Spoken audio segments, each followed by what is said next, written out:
Hello everyone and welcome along to PSGL F3 for the final race of the season, and what a way to end it. We are here at the Abu Dhabi Grand Prix under lights for one last fight to decide the championship. My name is Jamie Morris and I'll be taking you through the action all tonight. Joining me in the commentary box for the huge finale, I've got Milan Langers alongside me. How are you doing, mate? I'm doing incredible, and I'm genuinely looking forward to this race. This is what it's all about. This is what we've been racing for all season long. So let's see who's going to come out on top out of our three rivals. Exactly. Coming in towards this finale, it generally could not be closer at the top. Milan Diossi leads the championship on 105 points, but only 3 points behind is Melvin Everman on 102, and then right there as well is D'Amico on 100 points. 3 drivers, 1 race left, and only 5 points separated P1 from P3 in the standings, so anything could genuinely happen tonight. And Abu Dhabi is the perfect venue to do it as well. One of the most technical tracks we go all season. Plenty of heavy breaker zones, traction, corners that can punish even the smaller mistakes, and anyone cracks under pressure is a title sider like this. This place will expose it instantly. So test the limit because we only got one final chapter to ride to PSG F3. Let's get ready for qualifying here in Abu Dhabi. And qualifying in Abu Dhabi, and this is where the pressure truly starts to bite, because a finale like this, the entirety of your championship could swing in one lap. We've seen it time and time again this season. One good decision can win you a race. One small mistake could destroy a weekend. And this grid is all about who controls the destiny of this fight. And honestly, everything that's happened built up so far has been surreal. With our Polimachi dominating early on, taking 3 wins in a row, looking like the driver to beat, and then eventually earning that promotion. Open the door for the rest of the field to step up and fight for control. Since then, it's been chaos, strategy battles, late race drama, and the title picture changing almost every single week. We've seen D'Amico show race raw pace all season, constantly at the front, constantly quick enough to win, but it just hasn't clicked for him when it mattered the most, when bad decisions and key moments cost him victories, even though the speed has always been there. We saw Melvin has horrible luck sometimes too, losing big points in Spain. Then in Mexico, he thought he grabbed the win with the last corner move, only for it to be taken away by a penalty, and that kind of stuff can break a season if you let it as well. If Melvin hasn't cracked yet, he will stay in the fight. And then we had Saudi Arabia, where Milan made a silly mistake and retired, and then completely shook the championship because suddenly it turned into momentum was sliding away from him. But when it just mattered the most, Milan responded in the most perfect way, because last 2 weeks ago in Brazil, he pulled off one of the most gutsy wins we've seen all season. Gambler strategy, stretching his tyres on an unbelievable distance and still holding firm when Melvin was hunted down to win the race. That win in Brazil was massive because it didn't just win him the race, it put him back in a championship lead in towards the finale, which is the perfect way to start. And don't forget D'Amico in Brazil either, because he had a malfunction issue at the start. Dropped him right back to the back and still recovered all the way to P3, which could end up being a title-saving result. But that's the kind of recovery drive that keeps a championship live. So now here we are, 1 round left. Milan leads at 105. Melvin is right there, 102. D'Amico is still there on 100. With all the points on the line, not just for the race, but pole position. Also, an extra point for pole position could be crucial tonight, because qualifying is not just a warm-up. It literally might be the first strike in the final battle. This track demands precision, bravery, and heavy breaker zones, and the tiniest errors can destroy your lap. Now, let's go towards the action in qualifying, because we have got some cars out there on the circuit. So let's see who is putting in a flying lap around here in Abu Dhabi. Of course, this race is a finale in real-life F1. It switched with Brazil a couple of years ago, but it's not really been the best of races, I must say, here in Abu Dhabi. It's been a bit boring and blunt recently in the past few years, but it had loads of modifications which has completely shaped this track and completely refurbished it. But in league racing, we can still see some good racing, because down towards turn number 6 and 7 and towards turn 9, we see plenty of racing action here as well. So hopefully we get the best of it. And with 3 cars in championship contention, we could see some epic battles. But first of all, Milan, we've got to get through qualifying, and qualifying can be tricky, especially around here too, especially in the final sector where all could be undone. Indeed it does, and it's the scenario there for Junkie Angle was the first one to cross the line, but unfortunately he invalidated in that final sector. It was a 22.4, but he unfortunately crossed the white line. But Passi in the meantime has gone quickest with a 21.8, with Mighty Wombat now following closely on Mighty. That's quite a strong lap time, must be said, from Passi for his banker lap, as Akito then in second with 22.4. But every single driver almost on track. Profitox goes to P3. We'll take a look at our championship rivals, and there is one of them, D'Amico, going quickest, 21.7. What about the McLaren of Melvin and the RB of Milan Diossi? Milan Diossi just halfway through the lap. Melvin just starting his flying lap in the McLaren, so we'll keep an eye out on the pair of them, but we'll look at the RB first, heading in towards that final sector, which can be so tricky, also with track limits as well on the inside and outside. Look how much he is sliding coming out of the corner. Not the ideal lap it is at the moment for our championship leader, but let's see what it's going to be as he will cross the line for a 21.916, putting himself in P for the meantime. C8 Lou has gone second with a good lap time as well, 21.8, but then we look at Melvin in the McLaren making his way down the second of the two back straights, and now in towards the braking zone of turn 9. Such a long swooping left-hander, which they modified back in 2022, I think, or 2021. But yeah, it's a great addition prior to the chicane that was there first, which was much slower right now. But now going in towards this final sector, flirting with the track limits there on corner exit, but not having that moment that we saw Milan Diossi have. And will he be able to beat the RB or maybe even the Alpine of the Maiko as he comes out of the final corner? It's going to be a 21.288, 0.5 of a second almost there ahead of the Maiko, and that is an incredible banker lap from the McLaren, and already putting a margin in between himself and his rivals. Exactly, the exact lap time there for Melvin to boost his confidence here in qualifying. So great lap time for him in the McLaren, and he's 5 tenths clear of D'Amico in P2. Milan Diossi also qualified further back in Brazil, but he still made his way through very quickly indeed. D'Amico has been a dark horse, let's just say, because yes, he's had the least wins out of the 3, but he's always been so consistent, scored in the last 7 out of 10 races and been on the podium multiple times as well, and that's why he's right there in the championship hunt, is D'Amico, despite having 1 win only. Milan Diossi, however, meanwhile, has had 4 wins, but has had a few bad races, and that's why they're level on points, or equal, it must be said. So it's so tight in the championship. Every single driver this season had the ups and downs, literally, as well. And this race is super, super crucial and important, not to let the mistakes get the better of you, not to let the pressure get the better of you. And we'll can definitely tell in this race or qualifying session that let's see if the driver can circle the pressure. Meanwhile, Ryan coming down in towards turn 6 and through 7 we go as well, which can be a clumsy little corner. Remember, turn 7, Nico Hülkenberg got flipped upside down by Romain Grosjean back in 2018, and he said, "I'm hanging there like a cow," said Hülkenberg, as we head towards the end of this sector. Turn 9, another breaker zone. It used to be a chicane, but it got modified heavily as well, and you take a lot of speed, you carry all the way through turn 9 as we head down towards the final sector. Follow slow speed, mid-speed corners where all the hard work are literally undone. One small mistake through here could end your hard work and your lap. Coming through this double left-hander, turn 11 turn 12, famous corner, of course, back in 2021. Where Nicholas Latifi crashed there as well. As we head towards the final corner we go. Is Ryan on par with his teammate? He has to be here tonight. He's up into P6 behind Milan Diossi. Remember, he outqualified Milan Diossi in Brazil, but Milan immediately leapfrogged him in towards the first lap and got ahead of him.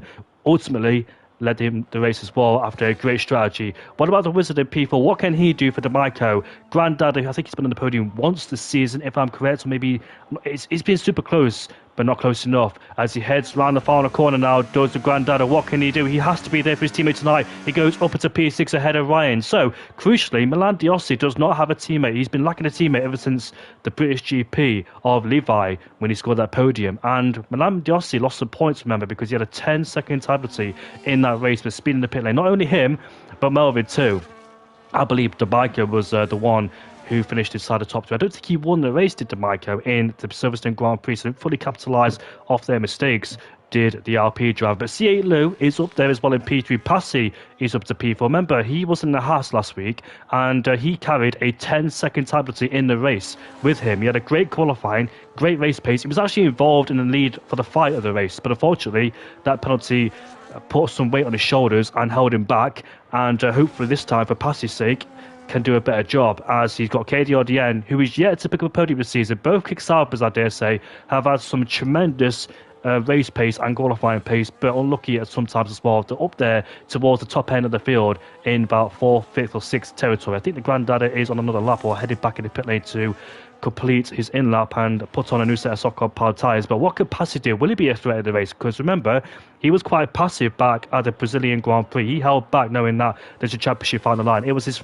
second race of the season, I dare say, for Passy, and he held back because he knew that he had a 10-second penalty and also didn't want to be involved in that championship fight as well, knowing it could spoil somebody's race. But he could be in the mix tonight if he does have the pace. And we've got plenty of people on the outlaps as well to try and go for those second lap times. So, DeMarco Cietlu, Milan Diossi is out there on their outlaps. We're watching Passy come towards the final corners to open up a lap around here in Abu Dhabi. I think with Francesco is on his laps. Let's go on board with him in a Red Bull to see how he does. Both Red Bulls currently inside that top 10, and we'll see if he can improve on his lap time as we head towards the final couple of corners on this racetrack.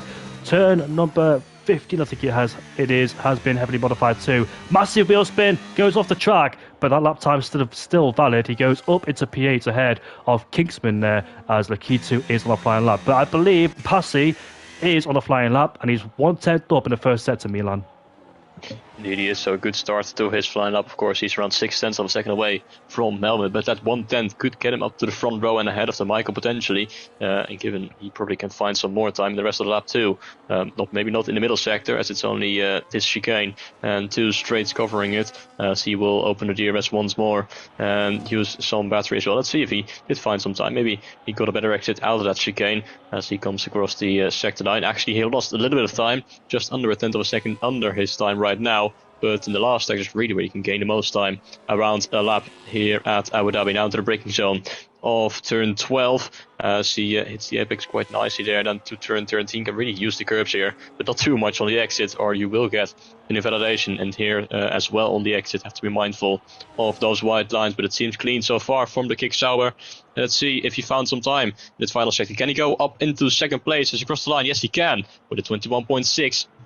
2/10 improvement, exactly, and now ahead of the Michael. But the Michael himself is on an improvement as well, up by 1/10 of a second currently through the first 2 sectors, so he could deny that second place from Passy immediately as he will come around the final corner in the Alpine. Big moment though with the back end stepping out, but he does take away that second place again with a 21.5, but still nowhere near the time of Melvin, 3/10 away still. And we'll look at Milan Diossi as well, but I think he's backed off on his lap, so he is not improving. Neither is C8 Lou, he's down by only 26,000ths of a second in the middle sector, but it's going back into the pit lane. In the meantime, Kingsman goes second with the other Williams of Paco in 7th. Kingsman goes 6th, but his teammates in 7th place. So the Williams boys doing a quite good job so far in qualifying. Let's see if anyone else is on the lap. Unfortunately, invalidation there for Ryan and Lakitu, and Junkie Angle as well. He invalidated twice so far in this qualifying session and is the only man at the moment without a lap time. That's for a man who has been so consistent so far this season, getting a top 7 result every single race up until the previous race at Brazil, where he unfortunately retired and that streak came to an end. And currently sitting down in P18 in the pit lane. In the meantime, Protox now in 8th place, just ahead of the Grandada. Then Ryan in 10th, followed by KDR Jen, I think, who just improved as well. But Milan Diossi going back in the pit lane as well, so he must have made a mistake. So he stays in 5th place and he has 1 lap to improve. What about Melvin? Is he going quicker on this lap as he heads to that final sector, but cuts the inside a little bit too much there of turn 12, and unfortunately for him, invalidates as well and will not be able to improve on this lap and will stay on that 31.2. But I do wonder if this lap time could already be enough for pole position. Actually continues on to continue his lap. For some reason it would have been a 21.2. Still only 18,000ths of an improvement is what it could have been. But still, unfortunately for him, he invalidated through that run as the majority of the drivers coming back into the pit lane to prepare for their final runs. Mighty Wombat down in 17th place, is up by 0.2 of a second. Currently 1.4 position, 1.4 seconds of pole position, and he's coming back to the pit lane as well. As he is improving on his lap, but he thinks he can improve more with a brand new set with only 4 minutes to go. You really don't want to risk not being able to make it to the line in time to start their flying lap as the Grandada getting in some traffic there with the Aston Martin up ahead and losing some time as well. Now 2/10 down. It was in Shiny Diamond in the Aston Martin up ahead, who was just about to start his flying lap, whilst the Alpine was at the end of his lap, so don't think he will be happy about that, as he literally lost quite a bit of time with that moment. Shiny Diamond himself then finding 33,000ths of a second in Sector 1. Quite a strange time to go out for his flying lap. Really out of sync compared to everyone else, as we only got under 4 minutes to go. I think this could be his final run if he completes it. as he heads now down into the braking zone of the turn 6 and 7 chicane. Let's see if he hooks it up nicely, as he does. Hitting the inside apex of both of the corners now. DRS will open once more, and using that battery as well to full effect. Let's see, has he found some more time in the middle sector? He has only a few hundreds extra, and around 2/10 up on his current lap time. And if he finds some more time, he could actually get himself inside the top 10, because it's super close between Ryan and P10 and down to Shiny Dam. It's only 3/4 of a second, so it's really tight in the midfield as per usual, as it usually is here in PSGL F3. Now that final sector, as he comes around the final corner, did he find some more time? Misses the apex extra slightly though in the final corner, and it's gonna be P10 just about there with a 22.1 ahead of Ryan, but I think that it's the last lap time he could have done in this session, so it's going to be P10 at best. And now with 2.5 minutes to go, everyone is in pit lane apart from Lakitu and Just Payton, preparing for their absolute final runs for who is going to get this pole position around Abu Dhabi. Will it be Melvin? Will his first lap be enough, or is there someone else who can snatch away that pole position? Melvin has taken pole 3 times in the last 3 races. D'Amico took it back at the Mexican Grand Prix, but out of those 3 races, it's only once that Melvin converted it into a win, back in Saudi Arabia, and that was the race where Milan Diossi crashed and D'Amico fell foul to the poorly timing of the safety car, unfortunately for him, which caused him to go backwards and be stuck in that field, and everybody overcutted him due to the safety car decreasing his race time, whilst other people benefited in the pit lane to get out ahead of him, and it cost him dearly. So Melvin has been a very good qualifier, it seems, this season, but not able to turn it into, well, he has turned it into good results, let's not lie about that one, but has just been beaten barely by Milan Diossi or either Mike D'Amico as well. On board with the Mercedes are Just Payton coming through turn 1 now in towards the first corner, clipping the apex, using all the road on the outside. Don't invalidate through there because it's the most common place to do so. Coming through turn 2 and turn 3, ride the curve through turn 3 like a roller coaster here. Downhill braking zone towards turn 4, now towards turn 5. Heavy braking zone indeed, 2.5 tenths up in the first sector. He misses the apex slightly, but that doesn't matter too much. He can take multiple approaches going down in towards turn 5. DRS enabled, he liked a bit. Shiny Diamond is in the pit lane to retire. Of course, he did that lap time earlier, out of sync in comparison to other people. Be very careful because, as you can see, they're trying to use all the road on the outside, and sometimes there's a bit of a squirrely line going through there. It's very easy to validate. I've seen people invalidate through there before, even though they're going in a straight line. The track does tend to go a little bit sideways, but now we're coming towards the end of turn 9, the end of the middle sector. It's going to be a 52.1, 2.5 tenths up in this middle sector for Just Payton. He's down in P15, but looking to try and get himself at least inside the top 10. Just Payton scored P4 back in the last race at the Brazilian Grand Prix, so he is a very quick driver indeed. We've seen some great results. In fact, he DNF'd. It was both Mercedes he DNF'd back in Brazil. He finished P4 in Saudi Arabia. We have seen him have some good results before in the past, but turn 13 and 14, not too bad as we come towards the final couple of corners on this racetrack. Let's see what the Mercedes driver does as he heads towards the line. Let's see if it's an improvement for him. The answer is yes, goes just P10 ahead of Shiny Diamond, but back towards, I think it was, who was at the time?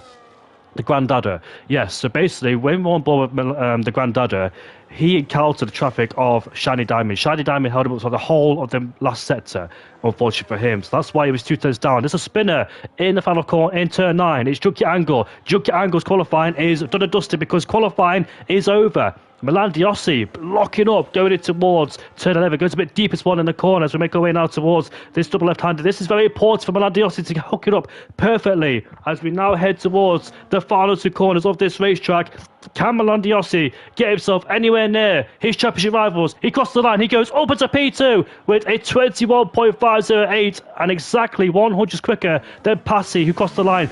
D'Amico is down. D'Amico's down in the first sector by 1/10 of a second, so qualifying might be done for him. Can he find any more time to bring the lap back together in the middle sector? The answer is, well, he does find time actually, but not enough. Here comes Melvin. He's down too. Melvin's down in the middle sector by 1/10 of a second indeed. We know Milan Diossi is not really a strong qualifier. His focus, his attributes contribute to the race, and that's where he's strongest the most. But Melvin's super quick in qualifying, hence why there's a 3/10 deficit. Remember, back in Mexico, the deficit between him and second place was 7/10 of a second, but he didn't win the race, did Melvin. But as we now make our way towards the final couple of corners on this racetrack, can Melvin improve? The answer is no, because he crashed in the wall and invalidated his lap time. What about other people on their laps? What about the Granddaddy in P10? What can he do in the Alpine? He goes up into P8, which is great for him. in the Alpine with a 22.034 and just beats Paco by a few thousandths of a second. What about Lakitu down in P15? He has headed in the pit lane. So that is it then for qualifying. It is Melvin Everman who takes 1 point, and the gap between first and second place is 4 points. It's getting super, super tense and super, super close in this championship fight, and it's going to be an exhilarating, amazing race, exciting race, I must say. But it is Melvin who takes pole for the 4th time in a row. Milan Diossi is in P2 ahead of Passi. D'Amico is P4. C8 Lou, great qualifying for him in the Ferrari ahead of Kingsman. The Dutchman of Pavatox in P7 ahead of the Grandada. Paco P9, Francesco in P10 ahead of Just Baton. Shiny Diamond P12 ahead of Ryan and McLaren. KDRDN, disappointing qualifying for him, so maybe not a track suited to him. Lakitu P15, Mighty Wombat 16th, Alamiku P17, and Junkie Angor, wow, he's been consistent all the way through the season, scored points in every single race except the last one in Brazil when he retired, and once again he will start down in last place. So it was a good start to the season, but unfortunately a bad end to the season for him. But now we're coming down to the wire here in Abu Dhabi, because 29 laps full of action around here at this 5.3 kilometer circuit. What are we going to see? Drama, controversy? Hopefully not, but in a championship fight you always expect to see something dramatic. What are the drivers going to do in terms of strategy? It could be a one-stop strategy, maybe a two-stop strategy, depend what people go for as well. Safety cars could be included as well, as we saw back in 2021.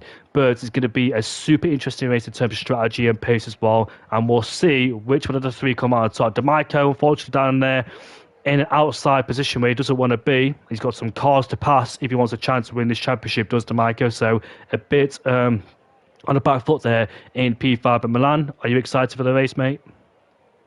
I absolutely am. Very looking forward to who is going to come out on top in this championship fight. Melvin are taking a crucial point, and the gap now between himself and Milan DLC 2 points. The top three still covered within 5 points, basically meaning that whoever wins this race will crown himself world champion. Given how the season has been going so far, the chance of either of these drivers winning the race is incredibly high. Ever since Polymagic got promoted, only those 3 drivers have won a race this season, nobody else.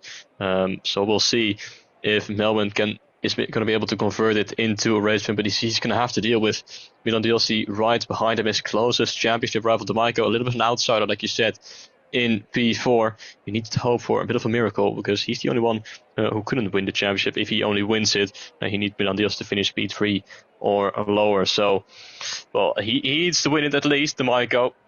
And then hope Milan DLC Melvin fight it up behind him, but he's starting in P4 and is not looking in the best position. But here we go for the final race of the season. What's going to happen here? 29 laps ahead of us in Abu Dhabi, and we're underway for the final race of the season. Milan Diossi, can he jump Melvin as we head down in towards turn 1 we go, side by side already between the two. Milan Diossi inches forwards, and he takes the lead of the race immediately. Out of turn 2 and turn 3 we go. Where's D'Amico in P3, so he's already jumped Passi and C8 Lou. Incredible, the top 3 of the championship are there. First, second, third. Down the inside goes the Ferrari, the kick out, but the Williams is split there too. As we make our way out of turn 5, Melvin is under immediate pressure. He's got D'Amico right behind him as well, so a poor start to the race for the McLaren driver as we go wheel to wheel on the straight there. In towards 6 and 7 we go, the heavy braking zone. What's going to happen down here as we head down, as the meter boards have been smashed up? The Ferrari making the move down the inside, but unable to do so. You have to stay behind Passi for the time being then. As we exit turn 7 we go, no DRS of course enabled for these cars, as we see the Williams is right behind the Ferrari driver of Pavatox, headed up towards turn 9. Is he dared to go around the outside and towards turn 9? No, because the Ferrari brakes later, maintains his position, but he's got the Alpine alongside him for the time being. Backs up, stays in P7, but great start for Kingsman. Look at Kingsman take advantage of the inside. Great move there. The Ferrari was derating. It looked like he forgot to turn his DRS on, but now he goes deep in the corner as the Ferrari will try and come back around the outside, but there's no space there. It is such a tight chicane, double left-hander, and therefore there's no space to go. So Kingsman goes up into P5, but the Ferrari just lost a lot of speed because he was derating on that short straight, and Kingsman took a full advantage. But unfortunately, their couple has left him behind already. 5th place downwards, lost the DRS. The gap is 1.5 seconds towards the top 4. Now the top 4 in DRS contention looks like those 3 or those 4 can be left alone. So I was in this position before. I wasn't in a championship battle, but the top 3 were going for a championship battle in Abu Dhabi, and I had to stay behind us on the whole race. I did not want to intervene. I was in Passi's position in P4, and I was stuck behind the 3 of them the whole race. I could have gone for the move, if I wanted to be selfish and get the podium, but I didn't want to make contact with any three of them because I knew that if I did that, then I get a lot of hate from it. But C8 Lou goes up into P5 ahead of Kingsman, trying to get himself back in DRS range of the top 4. The highest he's ran so far in this season, C8 Lou, in 5th place. Hasn't always been around this season, but doing a great job so far, although he's lost the DRS after making a mistake in towards turn number 11 as we head down towards turn 9. So for the time being, I think these guys are focused on the long game now, just trying to control the pace there in the top 4. Not go for any rash moves so far because it's not really necessary to go for any sort of lunges moves, especially in the first stint. Now, Melvin, that's why he's lost time, because he's on the hardcore powered tyres. If you see somebody up the inside there, that's KDRDN looking for a move, but the Red Bull gets back ahead of him as he has to stay behind in 11th place. They get shoved on the curb there as well. Like I said, there is absolutely no space. But Melvin is on the hardcore powered tyres, so that's a very important factor to mention in this race. Hence why he lost the time towards D'Amico and Milan Diossi. Those two are poised and desperate to get ahead of him. But of course, Melvin is up there in P3 and still in a DRS train. He's not losing any much time behind those two as well. So it could be a key factor with Melvin switching the hardcore powered tyres and go something completely orthodox in this race, and we'll see pace dividends later on in this race. Yeah, Melvin, they're going for a different strategy compared to his rival. It's a bold move, but I like it, and I'm looking forward to see how it's going to end up for him. At the moment, he's on the hards, of course. He lost the traction race at the beginning to Milan Diossi, who's now under pressure from D'Amico going in towards the chicane. The Alpine is going to stay behind. He's not going to fight it too much at this stage. There was the Sauber of Bassi almost lunging up the inside of Melvin as they continue finding it out for P5. The gap in 2.5 seconds towards the top 4. Really run away with this race already, but Melvin just needs to stay behind these guys when his stars aren't up to temperature, aren't up to optimal race speed, whilst the mediums are. C8 Lou now back up ahead of Kingsman, back up at the P5. Look at that train forming behind the Williams here, all the way down to the other Williams of Paco down in 17th place, who was fighting out with Just Bait and one of the other two drivers who have started this race on the hard compound tire. Just like Provotox in P8 as they go side by side in the final sector. A bit of contact between the two, in fact, with Just Baton and Paco as they come out of that. Still side by side, but eventually the Williams gives the position. We're on to lap 4, and Milan Diossi in the lead ahead of the Maiko. Then it's Melvin and Bassi still staying close to the stop tree, and do wonder if he is going to play any role in this race. They're all left without a teammate, to be honest. Milan Diossi, D'Amico and Melvin, of course. Milan Diossi didn't have a teammate at all in this race, and Melvin's teammate Brian is all the way down in P14, the Grandada in P7 in the best position. But D'Amico and Milan Diossi really did what they had to do at the beginning of the race. They really couldn't afford to let Melvin run away with the lead, and they both got that position and are ahead of the McLaren as they're fighting it out still in the midfield. With KDR then now up into P10, and up ahead is Provotox sending one up the inside of the Grandada on the hard compound tires. Quite ratio, they're trying to go for the switchback, but he's on the outside line. He will be on the outside line going in towards turn 9. Up ahead, that is Kingsman and C8 swapping positions once more as the Ferrari gets all the way alongside, but it's going to be a bold move to try and go around the outside. The Grandada is later on the brakes, almost hitting the back there of the other Ferrari, but is able to maintain in that position in 7th place. Provotox having to sit behind still in just ahead of Francesco and KDRDN. Up ahead, that's Kingsman really holding up this race, but it's not losing too much time to the top 4 on this particular lap. The gap still around 2.5 seconds. Now will be a bigger gap because Kingsman had a massive moment there coming out of turn 14, and the gap continues to grow as we go on to lap 5. The top 4 as they were at the end of the opening lap. Milan Diossi controlling this race so far, but Melvin is thinking about the long game. And Kingsman goes off the track at the exit of turn 1. I think C8 Lou might take advantage. We go side by side in not a good place at all because they're constantly losing time towards the guys in front. So the top 4 in this race have been left completely alone to decide who will win out of those 4. What's Passy going to do in P4? And down the inside goes Provotox. That's a lovely move. And he gets past his teammates. So 2 through 1. I believe that could be orchestrated between those two there. On the hardcore powered tyres he goes through. Here comes Grandada now side by side with other Ferrari. As we go now in towards turn 6. Look at the Williams derated. Here comes Provotox. He's taking 3 cars in 2 corners, and he goes up the inside as we've got Grandada side by side with the Williams driver trying to go all the way on the outside. And let's see if he gets ahead or not. With the DRS open for both of them, Kingsman is dropping like a stone in this race, struggling there for race pace. We saw him go on turn 1, and now he's falling into P7. Has Kingsman there. So a great start, but dropping backwards in this race. Kingsman has struggled in terms of race pace so far this season. He's going wide, and here, almost lost the car, and he almost did P2, as we've got the Ferrari there alongside the CLO. Here comes the Red Bull, here's where he goes. He's up into P9. There's a big midfield battle going on here for P5 in this second half of this DRS train. All scrapping out for P5 there as well. And we can see that Ferrari just getting out of shape a little bit as we headed towards this double left-hander we go. And turn 13 and turn 14 in the final 2 corners. It is lap 6 out of 29. There's a big battle in this midfield. There's a DRS train from P5 all the way down to P17 with Paco on the back of it, with Shady Diamond, who's lost places due to probably a spin, I presume, or a mistake. But unfortunately, he's down in P18 there. As we see the Red Bull driver Q2, he's been up a few places, and he has lost the car in towards turn 1, lost the balance a little bit, went a bit wide, but recollected it. As we see, there's going to be a lunge up the inside. Yes, there is. In towards turn 5, but KD Ordien tucks in behind. He went for a dummy. As we see the Aston Martin go up the inside. That's Enemiku looks to try and take on the Q2 here. We've got some good battles in this midfield. In towards turn 5. Whilst the guys at the top of the field in 1st, 2nd and 4th place, being conservative, being passive so far, not going for any sort of lunges in this race. Though it's a long-term game so far. The Aston Martin goes up the inside of Alan Miku, who takes on the Q2, pushes him down into P12, as the Aston Martin now has made up 6 places in this race. So great effort there from the Aston Martin of Alan Miku, who's had some decent race points results before in the past couple of races, constantly inside the top 10.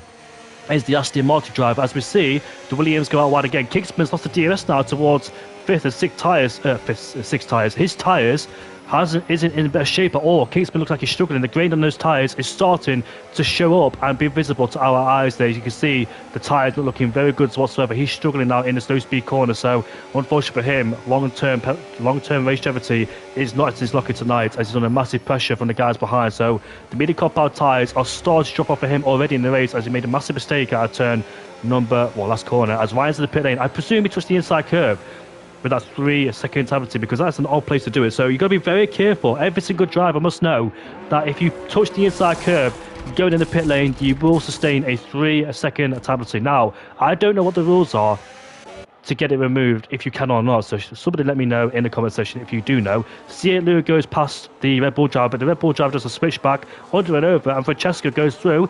Now they go wheel to wheel. There's a bit of lag spike going on too between those drivers. There was a bit of a visible glitch there, but the side-by-side on the straight with C8 Lua having the advantage and getting back ahead of the Red Bull driver. Now he goes back down the inside, in towards turn 6 we go, touches the side pod, and just slight contact made, looking to try and do a switchback, which he almost does, but doesn't get a better exit. Then the Ferrari driver defended beautifully against the Red Bull for the time being. But as we head down towards turn 9, is he looking to go back down the inside? He is. Up the inside it goes, but the Ferrari is a bit late to the brakes, goes a bit deep and wide. And Francesco is up into P8. I can see in the comment section there is a lot of Melvin fans. It's looking good for Melvin so far in P3. He's able to keep up the pace with the guys ahead. And I presume an overtake might be coming for him soon, because the midi-compound tyres, I dare say, are past their best phase, and the peak performance of the midi-compound tyres have gone. We know the tyre wear is mighty high, and Francesco goes off the track there as well for good measure in turn number 13. We know the track the track wear, is high, and therefore the midi-compound tyres will suffer with graining. And when the midi-compound tyres start to wear off, it's a horrible feeling, because they're just overheating, they're always sliding around, etc. as well, especially in the dirty air. So managing the midi-compound tyres is very crucial for this race to make a one-stop work. It should be a one-stop strategy, I think, around here, but some people do tend to go for 2 if you're on a pad. But we'll see if those people can make those tyres go to the distance. It's very important in this race as well. But it looks like Milan Diossi and the Micro P2 are managing the tyres really well. They're following each other in each other's DRS train. They're not really taking too much weight out of the tyres. They're not stressing the tyres out. They're doing a really good job just sitting there, being patient, and not taking too much life out of those tyres, knowing they're going to take a very long way in the race to make a one-stop work. And now we've got somebody drop down the order. It's Ali Miku down in P15. He's made contact, I presume, with somebody with Francesco and C8 Lua. But here comes Francesco on Kingsman, who constantly dropped down the order. He goes down into P8. I think the Red Bull driver has now up into P7. He goes, I thought he had damage, but he doesn't. I think Ryan had damage too, if I saw correctly on the front wing there. I'm not quite sure if he did or not, because if he joined behind Paco by a long way, so I presume he had front wing damage there, did the McLaren driver. Did you see? Yes, he did. Once he went to the pit lane, he got his front wing replaced, as I think Alamekas just went off again in the Aston Martin. Was looking good early on in this race, getting some good progress, but now starting to fall off as the tires started to grade. And at the end of lap 9, finding himself back down in P15. But the tires are starting to fall off for everyone who has started on the hards. The question will be, when are they going to make a pit stop? I think Ryan and Paco definitely forced to a 2-stop at least, as Alamico now into the pit lane as well. He gets reset to the track, so I'm not sure if he hit the wall on the outside, now spinning in towards the pit lane. It's really gone from bad to worse, and that is to be expected as he becomes our first retirement here of the season finale, and Alamico's good work gets undone as he's out of this race, unfortunately. Whilst the fight continues on here at the back end of the top 10 with C8 Francesco, Kingsman, KDR then all involved. Francesco now almost 4 seconds behind the Grandada and Profitox, would really pull the gap towards those guys outside the top 6, as once again Kingsman trying to find a move. With Kingsman, like you said, he's been going more backwards rather than forwards in this race, really starting to struggle with the tire once again on the exit with a big moment, with the back end wanting to step out, so he's put under pressure by KDR. Then speaking of kick showers, Peter Passi in 4th place is almost out of DRS range, and he might be falling out of it right now as the gap's 1.1 towards Melbourne. So it's been a good run so far in this race, staying close to the top 3, but now at the end of lap 9 the gap is starting to get almost above 1 second, but now using some battery to get back within that DRS range. Of course, the car ahead of him is Melbourne, who definitely has the tire advantage and is it's able to much easier follow the top 2 than Passi is compared to the McLaren, and he's starting to follow behind just a little bit. Profitox now in P5, closing that gap down as well to around 3 seconds. Meanwhile, in the pit lane comes Lakitu in the Red Bull to make his scheduled pit stop, coming on to lap 10 to put on a brand new set of hards to hopefully make it to the end of the race, getting overtaken now by probably Paco in the Williams. But at the front it has remained calm, and Passi now using some more battery to get back within the DRS range just about there as well, as we'll see how the battle unfolds behind all of them, behind the train of Francesco, followed by C8 Lou and KDR Den, as they're a little bit spread out on this lap. I don't really want to fight too much when your tires are started at grade, because then mistakes are easily made, and you can really ruin your race in just one singular moment. In the meantime, just Baton, he's caught up to the back as well, as he started on those hards, and it looks like Kingsman might be getting out of the way of the Mercedes as he is, pulling to the right hand side, and just Baton now breaking in towards the top 10 and having a decent comeback drive so far. Trying to see where he started in this race, actually in P11, so hasn't really made that much progress at all, but I reckon he lost a little bit of time at the beginning of the race when he was on those set of hards. Everyone around him was on the mediums. Kingsman now down at 11th place, and yeah, I can really see a pit stop coming soon for the Williams. Look how quickly he's dropping off to the back of the Mercedes, already 1 second behind, but he's still continuing on somehow and wanting to do another lap on this set of dying mediums. Now being chased by Mighty Wombat and Jungi Angle as well in 12th and 13th place. We're on to lap 11 now. On DLC still leading ahead of the Maiko and Melvin, and Passi now a little bit more comfortable with his gap towards the McLaren, around 7 or 8 tenths of a second, as Shiny Diamond comes into the pit lane as well to make his scheduled pit stop. Profitox is really slowly but surely gaining towards top 4, but then he's losing everything on the straight. He has really burned up everything of his battery as well. And I must say, Grandada is doing a good job as well on the Alpines. On the mediums, as you would expect, his stars to fall off compared to Profitox, as behind Luke gets ahead of Francesco. But the Grandada is staying close to Profitox and slowly dragging himself towards that top 4, which could be good news for the Maiko in second, as his teammate could come in handy in this season finale, whilst the Ryan is down in P15. The DLC doesn't have a teammate, as Francesco and Cieto continue to scrap it out here for P7 and 8 behind KDRDN and just Baton as well.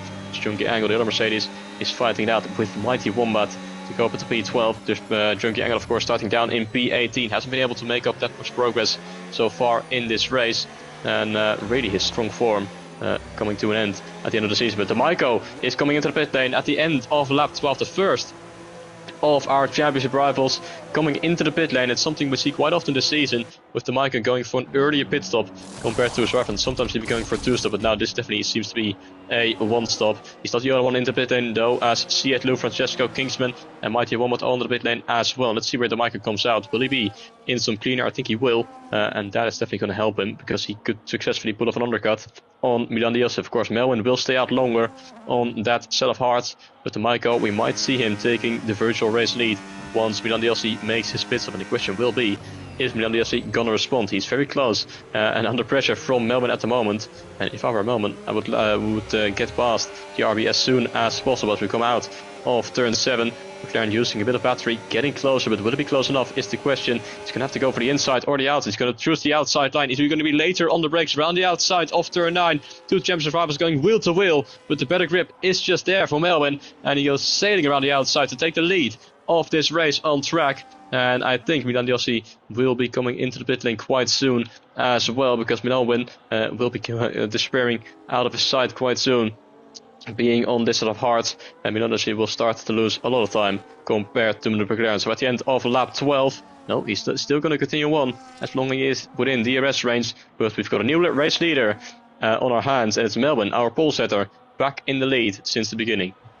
Indeed, then. So it's lap 13 or lap 12 when Melvin decides to lead the Grand Prix. Melvin's dropped the DRS as well towards Milan DLC, so he's pulled away. Milan is bleeding time, but we know how good he is in terms of extending his tyres to have the best tyres towards the end. Is that his strategy going on here? So it must be the strategy to try and get a better offset tyre towards the end of the race to have the better grip, and that way he'll hunt D'Amico down. D'Amico will effectively take the lead of the Grand Prix, but Melvin Everman as well on the hardcore powered tyres, looking to go for a long stint, probably pit around lap 17-18 to go on the mid-core powered tyres and chase them down later on in the Grand Prix. But Milan DLC as well, I'm a bit curious about his situation in the second place there. Should he have pit? Because we know how much time lost around here. We know the undercut is massively powerful around here. So when he does decide to go to the pit lane, will he lose a lot of time towards D'Amico, and will the gap be just big enough? Maybe his main target tonight is Melvin Everman, but he doesn't want to drop too many points towards him or lose so much time towards him as well. So it could be another Brazil situation where he extends and elongates his first stint of the best tyres towards the end and fire that way indeed. We've got Mercedes in front of us, but that Mercedes should be out of the way easily, no problem. Goes up to P5, that is Junkie Angle, of course. He wants no action in this championship fight. He knows he's not there, so there's no point delaying the Alpine's progress as D'Amico now goes up to P5. But Milan DLC is bleeding a lot of time towards Melvin Everman. Of course, expected on those hardcore powered tyres, but is he going to pit this lap? The answer is yes, he pits on this lap. On lap 14, he was losing a significant amount of time towards D'Amico, so I expect him to drop behind D'Amico, possibly Passy. Well, depends how much lap time he's lost on this lap, as he now puts on a new set of the hardcore power tyres, ready to take towards the end of the Grand Prix. It all depends now where he lines up. Out of the pit lane he goes. The Mercedes goes through. The other Mercedes will possibly go through too. It's all about Passy. Where will Passy rejoin as he heads through turn 1 now? Does he get the undercut on Milan? Yes, he does. He puts himself up into P6, and Milan has lost 2 places towards D'Amico and Passy, but he rejoins right behind him. And what's his plan of action? Is he going to overtake him now, immediately, as we head through turn 5? The DRS will be enabled, so will he pounce him, as now he has the DRS wide open on the straight? But will Passy get the DRS open too on the straight? No, he doesn't, so this could be Milan's big chance to pounce him right now, to try and dispatch him and get rid of him, as he now goes to the racing line. He goes up into P6. That was a very important move there for Milan. Next target is Junkie Angle on those dying, aging midi-compound tyres. He should have no problem dispatching him, which he doesn't do. He goes under and over, DRS wide open, simple textbook move, and he goes now up into P5. So the gap between Milan and D'Amico is 3.7 seconds. The difference of tyres is 2 laps, which is not a big difference, but makes a small advantage. So let's see if that advantage Milan DLC has by doing an offset strategy by pitting 2 laps later will benefit him in the end, or will D'Amico be up there as well? I'm not quite sure if Milan DLC, he has blistering pace as well, great time management all the way through this season, and despite qualifying not being on his side, he definitely transpires it into the race. He definitely has some incredible pace indeed, does the racing bull driver, and you can see D'Amico getting held up in the worst place possible coming towards turn 1 now. Hopefully D'Amico doesn't lose too much time towards Milan DLC for his sake as he comes through turn 2 and turn 3. Mercedes is right there in the way, so hopefully he can get rid of him. And let's see if he does, going towards turn 5 we go. He switches the inside line. Will he get the DRS advantage as we head down towards the braking zone? Finally gets rid of him, but Mercedes, will he have the advantage of DRS going down this back straight? First the 2 back straights, or does D'Amico get it? Yes. D'Amico gets the DRS on the back, well, in front of just Baton as he was on the detection point. But Milan DLC is catching at a rate of knots already in P5, so it could be bad news for D'Amico already in P3. And Melvin, as expected, is still out there on those hardcore powered tyres. Now, we talked about safety cars in this race. A safety car hasn't really been out for a long period of time here in PSGL F3. So let's hope, well, no, that's not a hope, but a safety car could really change and spice things up in this race. And if a safety car was to come out right now for Melvin, it'd be beneficial for him to go on those mini compound tyres and take them towards the end and have the track position. So Milan Diossi and D'Amico, the last thing they're hoping for, or wishing for, I must say, is a safety car, because it'll put them at a massive disadvantage. So there's 13 laps left to go in this race. Expect Melvin in at the end of the pit lane very, very soon, lap 17-18, and we'll see if he could try and catch up like he did in Brazil but failed. The gap between him, oh, yellow flag down there, and guess who it is? It's his McLaren teammate. Wow. Hopefully he doesn't cause a safety car, because that would definitely be controversial. But the Alpine goes on to set the fast up of the Grand Prix. Ryan rejoins the P15. Imagine if that did happen, if Ryan did cause a safety car. Imagine the controversy of that. Yeah, that would be quite a controversial scenario, but fortunately only just a temporary yellow flag. In the meantime, as Ryan is going to retire from this race, there we go, and so Melvin is left without a teammate, just like Milan Diossi. But Milan Diossi is going to get past Just Baton with ease with the help of DRS and gets up into P4, and the gap between himself and D'Amico is now just 2 seconds. It was 3.8 or 4 seconds when he exits the pit lane, and he's just basically cut that gap in half. Trying to chase down the Alpine. So Milan Diossi putting in good work, and once he gets within DRS range, he could really put himself back in the fight, because he cannot afford D'Amico to win this race, unless of course they both finish ahead of Melvin, but Melvin will have the tire advantage towards the very end of the race, and the gap between Melvin and D'Amico is still 15 seconds. They only have gained around 1.52 seconds since Milan Diossi's pit stop, and Melvin is still doing a good job on those worn out hard compound tires, and the question will be when he's going to make this pit stop. It's going to be this lap or next one. It's going to be quite soon, as we're on to lap 17 of 29. Profitox is going to go into the pit lane from that same set of hards since the beginning of the race, and it actually, I think he got a rear right puncture just as he entered the pit lane, so he couldn't have got into the pit lane at a better time, the Ferrari driver, as he didn't lose too much time getting that puncture, and he's going to come out on a set of hards, or set of mediums, to go towards the end of the race. Let's see where it's going to come out. It's going to be, I think, right behind that entire train that is trailed by Kingsman, so that is going to be quite a tough job to get that position back that he was before he made his pit stop, coming out in P12, right behind the Williams of Kingsman and his teammate C8 Lou. But that leaves just Peyton and Melvin to make their pit stop in this race. Melvin now 14.2 seconds ahead as the Grandada gets ahead of the Mercedes, who is starting to struggle on these old set of hards. But is Melvin gonna make his pit stop? Look at the state of that front right and the race as well. Tires absolutely straight, and Milan Diossi is going to get past the Mike already. He has closed up that gap rapidly towards the Alpine. On lap 17, he already finds himself back ahead of D'Amico, and now the question will be, is he going to be able to pull a gap, or will D'Amico be able to stay with him throughout the entirety of this second stint? Melvin is going to come into the pit lane at the end of lap 17. Our race leader will drop down the order. The question is, which position will he come out? Is it going to be behind Bassi? Is it going to be behind the Grandada, who could put up an amazing performance for his teammate, or will he be ahead of those and will he come out in P4? I think it's going to be behind Bassi and maybe just ahead of the Alpine of the Grandada, but it's going to be quite close on the exit as Just Baton and Paco both make their pit stop as well. But I think the Grandada is just ahead of Melvin, and can he do anything for his teammate to hold off the McLaren? But I don't think D'Amico would want that, because if D'Amico wins this race ahead of Milan Diossi, he will not be world champion. He needs someone in between himself and Milan Diossi, which at the moment could be Bassi, but it could also be Melvin. So we'll see. I don't think Granda can do anything at the moment, as here comes the McLaren to the inside, and the Alpine is defenseless, and Melvin takes back P4 immediately as the Granda has half a look up the inside going into the braking zone of turn 6, but realizing quite quickly that it just doesn't have the grip compared to the McLaren of Melvin. But look at the gap now between Melvin. It's only 5 seconds towards Milan Diossi, and we've got 11 laps to go. He should be able to catch them, but will he be able to build a gap afterwards and then maintain that gap once his stars start to drop off in the final few laps? What an interesting strategy going on here. Melvin go for a completely different turnaround from hards to mediums, while Milan and D'Amico have gone from mediums to hards. Melvin's on an absolute charge in this race. He has to hunt down D'Amico and Milan Diossi if he wants to win this championship. Melvin has already taken a point away in this race by qualifying on first place and taking an extra point away. So he could be now in the main frame to win this championship. But the first thing he needs to do is get past Michael Melandiosi. He certainly has the pace. He's got 10 laps left to go, but does go a bit wide at the exit of turn 1. Remember, track limits are brutal around here, so he could fall out of that. He's pushing externally hard to try and get up towards the top 3. And look at that, the gap is 3.6 already in this race. He's catching at a rate or not is Melvin Everman, and he'll be at the back of him anytime soon. In fact, he's right behind Passy right now. I think Passy will be defenseless, but I'm surprised how much they've caught up.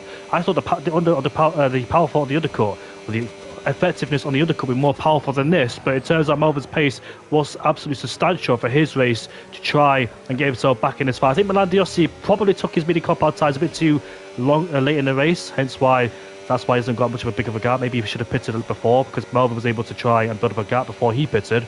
But now Melvin is on the back of Passy. I dare say he should be able to dispatch him quickly without any sort of threat whatsoever, but he is stuck in the worst possible part of the racetrack in this final sector. Damico Milan are not really going back and forth so far. They remain as they are for first, second place, so remaining stalemate so far for the lead of the Grand Prix, knowing that Melvin is on a charge. So if those two fight in this race, means that Melvin can catch up towards those two. So there is 10 laps left to go in this race, in this championship battle, and the top 3 will be very close to each other very soon. Meanwhile, we've got this big battle in the midfield in this pack, with Lakito getting ahead of Sia Lu. Kingsman's there as well in P10, as we see Melvin now on the back of Passy coming through turn 1, turn 2 and turn 3. The main overtaking places out of turn 5, but of course we'll wait for the DRS to get past him into towards 6 and 7.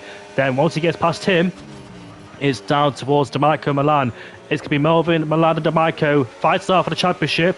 As we see now, Melvin rides to the back of the Kicksauber's gearbox, but the Kicksauber is not going to defend this. He's going to yield and allow Melvin through and go up into P3. And now the fight is on. For the last 9 laps in this race, it is Milan, Damico, Melvin, the top 3 in the championship, separated by 5 points. And this is very critical now in this race for Melvin, because he knows he's on the better tyre. He can't afford to hang around in P3. He's got to move forwards whilst these tyres are at its best. He needs to make these moves immediately if he can. Easier said than done, of course. He might get stuck in that DRS train. And if he does get stuck in that DRS train, his medium compound tyres will continue to deteriorate, and therefore the advantage for him will be lost. So now he's in the wheel tracks. He's in the DRS range, almost in the DRS range. He keeps dropping in and out all the time, but he's in the wheel tracks of the top 2. Catching is one thing, as they say. Overtaking is another thing. And whilst Damico's got the DS at the back of Milan, those two could be working together to keep Melvin behind for the time being. Even though this is a championship fight, they're working together, which is an oxymoron, because obviously they know he's on the medium compound tyres, so they may as well play it out for first, second place, try and stick in each other's DRS range and keep Melvin behind if they can, and hope Melvin's tyres will drop off dramatically and those two will fight towards the end. But is Melandiosi trying to beat the DRS range? You got to get up to 8 seconds, and we know Melandiosi's pace is absolutely immaculate. His race pace is flawless as well. We saw it back in Brazil, we saw it plenty of times this season, except Saudi Arabia when he crashed at turn 4. But Melvin's chance now to get past Damico is looking likely now, because on the back of him with the DRS wide open, he has to make this launch. He can't afford to hang around in P3. He's got to make the move, but it's so difficult. He's too far back, not risking any moves. He's not going for the dive bomb, knowing there could be contact between those two. As we head through turn 6 and turn 7, is he able to set himself up? Gets a massive wheel spin at the exit of turn 7. Now with the DRS wide open, here comes Melvin with the battery side by side with Damico. There's nothing Damico could do, as Melvin now moves up into second place. His target for the championship is right in front of him, and he should be able to pass him immediately. And then when he does pass him, is Melandiosi able to stick with Melvin? That is going to be the question. What Melvin now needs to do is recharge his battery entirely and then overtake Melandiosi at the end of the second DRS straight, so then he can try and push away in that final sector where those medium tires will come to effect, compared to the hards of Melandiosi. As we come on to lap 22, he's going to have to wait to make that move, but he wants to make it soon, because you want to be able to build that gap towards your rivals. He goes wide once again and might have picked up a second warning there, which really won't help him in this fight. But is he going to try and get past Melandiosi immediately, or will he wait until the second straight as he comes out of turn 5, close to the back of the arbor? A bit of a moment, and it's Melandiosi immediately going to defensive on the inside, deploying that battery to stay ahead of the McLaren. And Melvin is going to close in, but he's not going to make the move just yet. He's going to stay behind going to the braking zone, looks up the inside, but will stay behind going in towards turn 6 and 7. Now he needs to get the better exit and then use that DRS slipstream and ERS to full effect to get ahead of the RB. He's going to have to do it around the outside of turn 9. And he's going to go on the outside once again. There we go. Side by side with Milan DLC. Later on the brakes, there are 2 championship rounds going wheel to a bit of contact between the 2. Milan DLC still on the inside. This is for the championship. Melvin is going to go around the outside. Now in towards turn 12. We will have the inside line. Who's going to be latest on the brakes? It is Melvin getting ahead there of Milan DLC. Gets the move. Then there's contact on the exit. As Milan DLC is going to try and go for the switchback. And it almost could have ended in tears for both of them. But Melvin now getting the job done. He's up into the lead of this race, but Milan DLC is still quite close behind, and as long as he stays in the DRS train, he would still have an opportunity to win this race in the final few laps when Melvin's tires will start to degrade. And the favour will swing back in towards the direction of Milan DLC as we go into lap 23 of 29. We've got 7 laps to go here at the Abu Dhabi Grand Prix, and Milan DLC, all he needs to do is just stay within the DRS range of the McLaren and wait until Melvin's tires will start to degrade, and then go for the move once again on potentially the final lap of the race, as he has the DRS to get closer to the back of the McLaren driver, but really cannot afford the McLaren to get away from him in that final sector. That is going to be super important on this lap. The Michael right behind, 0.8 of a second away, and is struggling to stay close to Milan DLC and Melvin. If he drops outside of the DRS range right now, he is going to be out of this championship fight, and that is it. It's 1 second now between himself and Milan DLC, and he is P3 in the championship. He needs to win this race, but at the moment he is dropping further and further behind, and I think that is the end of the Maiko's championship story. He's got the older stars out of the 3 as well, and his advantage would have been, once those 2 made their pit stop, he would have been ahead on track position. But he lost that position quite quickly towards Milan DLC, and then of course to Melvin as well once he switched to those mediums. But the gap is 1.1 seconds going on to lap 24, and the Maiko will be put under pressure from Passi and will have to start looking backwards rather than forwards. Whilst the 2 at the front are scrapping about the top 2 in the championship, fighting it out for this trophy at the end of the season. We've got 6 laps to go, and Milan DLC at the moment is doing enough to stay within the DRS range of Melvin, so he can try and attack in the latter stages of this race. And this is bad for Melvin, because if he can't break away DRS now, and it'll be bad for him towards in the Grand Prix, because I dare say the pendulum will swing back towards Milan DLC's way, as his tyres will be better than Melvin's medium compact tyres. He's right behind him, you know. The gap is 0.3 of a second, but Passi, credible job in P4. Let's not discount him. And he's done such a wonderful job indeed, has the Kickstarter. He picked up that 10-second penalty last week in Brazil. He could have been on the podium, but unfortunately, that penalty held weight to his shoulders and dropped backwards. Here comes Milan DLC now. Is he going to go side by side? Goes to the inside line. Contact between the 2. As Milan DLC goes in front but goes deep. And here comes Melvin. Back for the lead of the Grand Prix. And I bet DeMico was licking his lips if those 2 made contact there. So elbows out as here comes Milan once again. But he has to back out there. Otherwise, that would have been a crash there. So neither driver yielding. They've been clean, hard, fair all season. But all that could be thrown out the window, because when the championship's on the line, all the sportsmanship, the racing etiquette will go, as these drivers' ego and pride will get ahead of themselves. Ambition ahead of adhesion here. And as you can see, Milan and Melvin scrapping out. This is going to be intensifying now for the last 5 laps of this race, as somebody, Red Bull, has dropped down the order in turn number 9. But it looks like he's got away and continues once again. Has Francesco, who was inside the top 10. And Passi as well. What a great job. Like those 2, like I said before, almost got a podium back in Brazil, but now he's on the podium once again. But he hasn't shaped off DeMico just yet in P4, although he's closing in on the back of the DRS on those 2. And I think Passi is in the middle of a sandwich of a championship battle, so he would definitely not like to get involved. But if those 2 scrap it out, make contact, Passi could go through and win the race. Here comes Milan DLC once again with the DRS wide open. Will he go down the inside in towards 6 and 7? I think Milan DLC knows this time he has the advantage, because he's on those better hard compact tyres, ironically. as Melvin's tyres are younger than his, but Milan's tyres are better in terms of condition and shape. But here he is there once again, side by side with the McLaren driver. Will he go for the lead of the Grand Prix? And the answer is yes. And this time makes it stick and clean. This is bad for Melvin because his tyres now are starting to reach the end, even though they're 7-lap all compound tyres. This tyre wear, this track is brutal on tyre wear, and Melvin has already started to feel the effects. And Milan Diosi's tyres now are back in shape and form.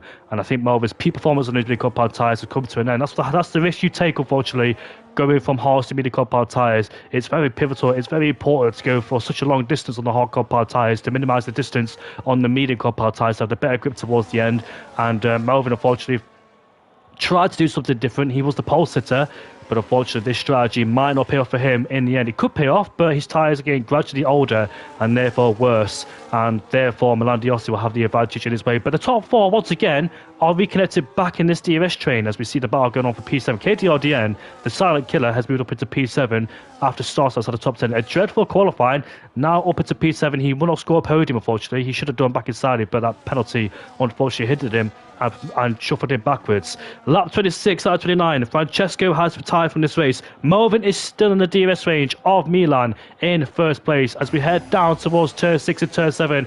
Can Melvin, does he have the tyre grip to stick with him in the last couple of laps of the Grand Prix and have a fight all the way to the end on lap 29? DRS enabled for the McLaren driver.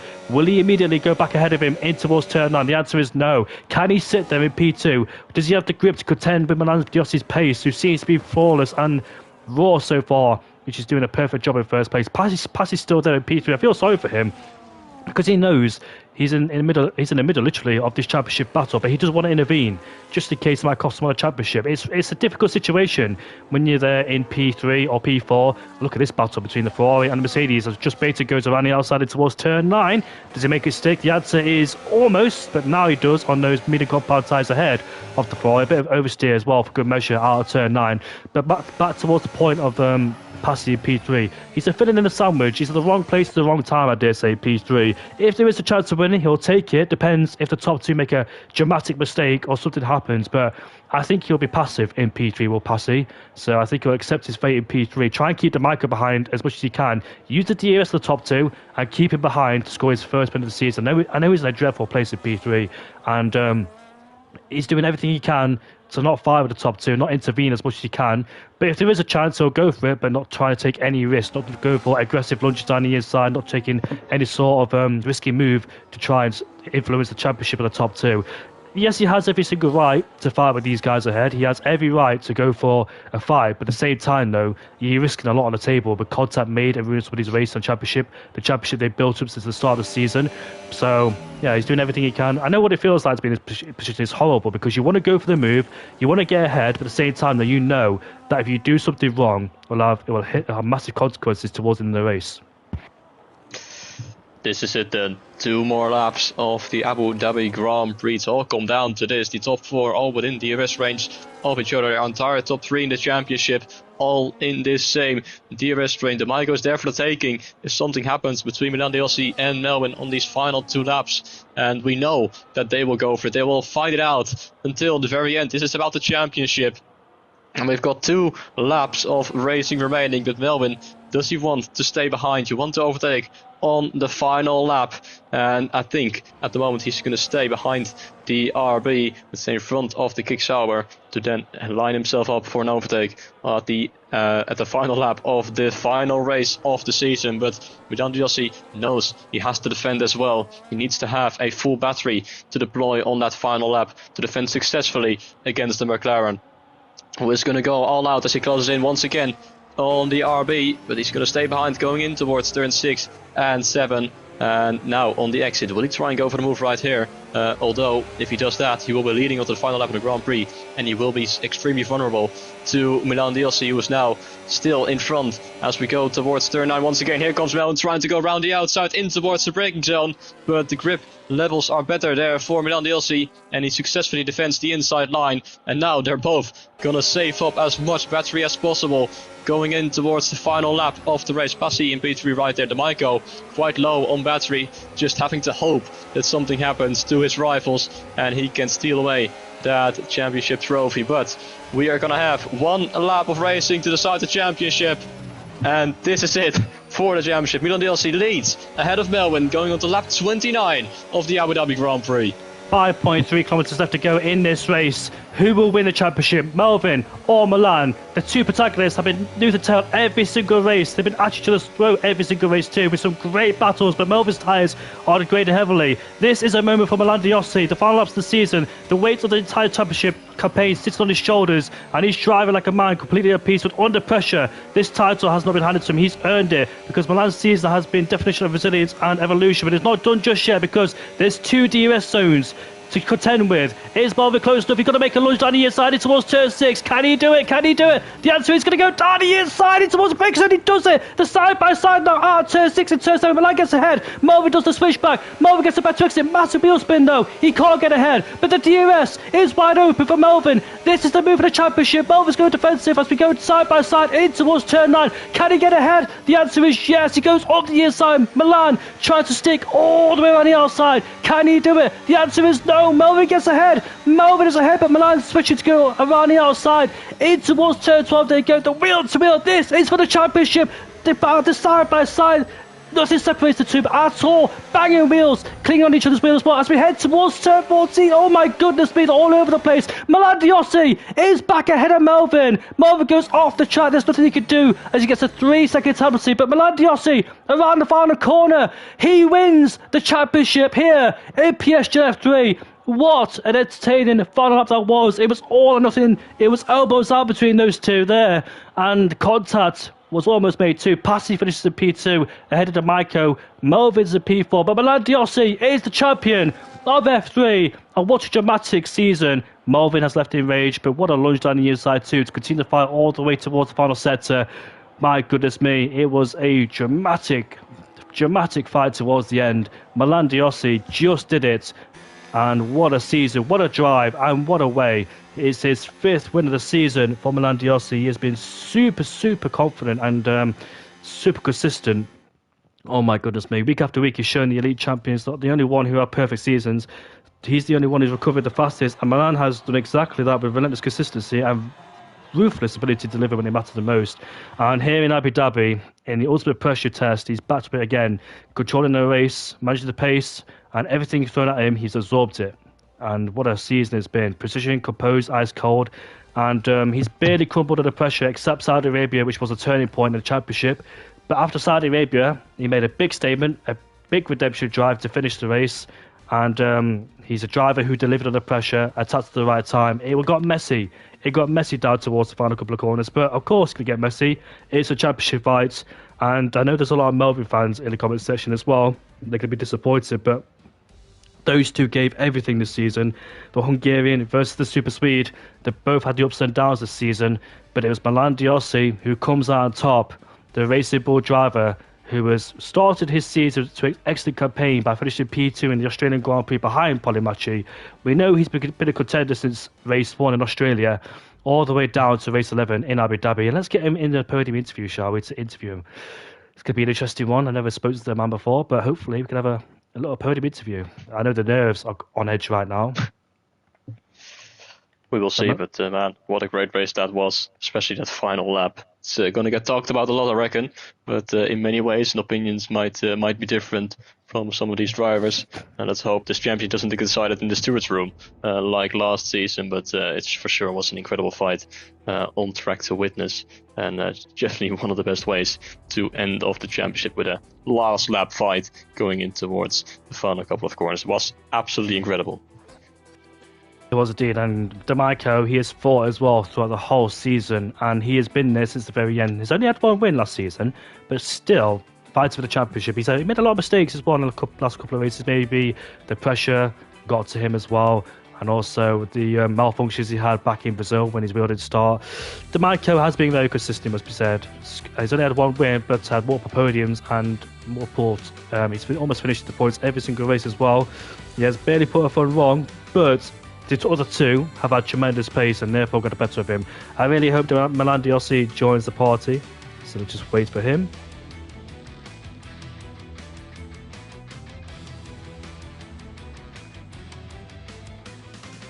But Milan, thank you so much, mate, for commentating the season. It's been an absolute pleasure to have you for the second time in a row, and I've really, really enjoyed this experience with you. It's been an absolute comfort and thrill to have you alongside me with your expertise, knowledge, and entertainment as well. So thank you very much as well, mate. It's been a pleasure to have you, and I really enjoyed this race with you and this season.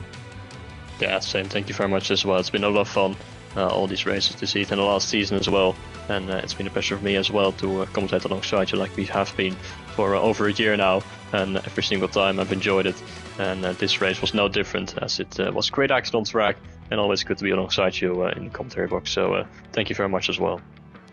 You are welcome. I really hope Milan Diossi does join the party. I'm not quite sure if he has a mic or not, because I've never spoken to him before in the party. He's always been in the Discord server, but hopefully we can have him in the podium interviews. We don't really do podium interviews here in PSGL. We did last season with Stefano, the Dutchman, but it turns out he got his he had a penalty, and therefore it was Ward who won the race, surprisingly, as well, after all his bad luck last season too.